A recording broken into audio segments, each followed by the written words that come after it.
Welcome to another month of romance video. Today we're going to talk about one of my favorite things, the mass market paperback. So, the mass market. Let's put you right up there, honey. Okay. Don't fall down.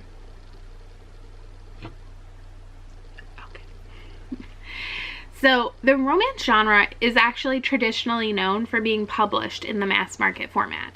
Now, most publishers are now I see a lot of romance publishers publishing in trade paperbacks. Let me get you an example of that.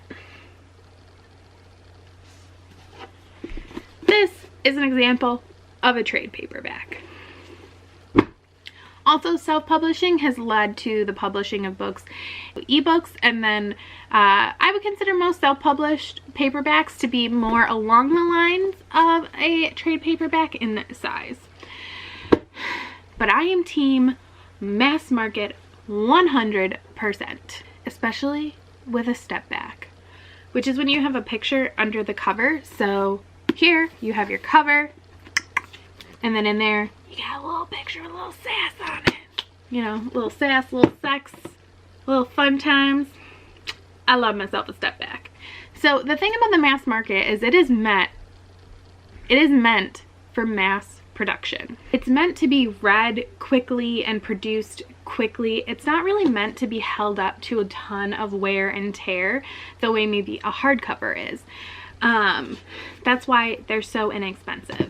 A lot of manga was and is published in a similar way because, again, it's meant to be kind of read and consumed just like quickly and like almost thrown away. I don't like throwing away books, but you know, it's fine.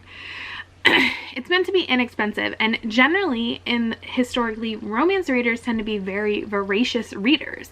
They tend to just read at a faster pace and go through more books than a lot of other genres. So in order to get your consumer to buy your books, if they need more books, they gotta be cheaper. So your mass market nowadays is typically gonna be around $7.99, and I will say that's a pretty standard price.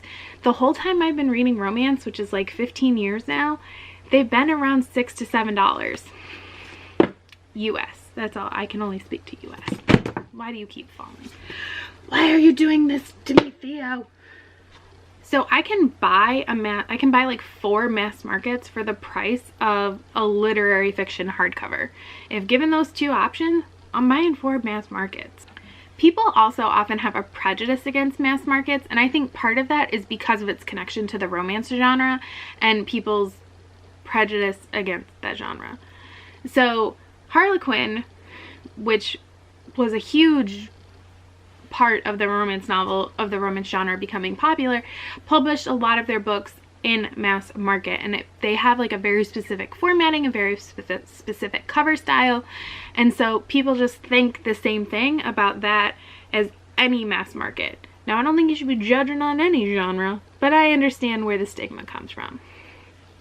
But it also does have a lower cost and a lower quality, so people tend to avoid buying them when they think the quality is lower. And that could be that they think that the inside quality is also going to be lower, or it could be because maybe they're a book collector and they don't think that this is going to hold up to the test of time on their shelf.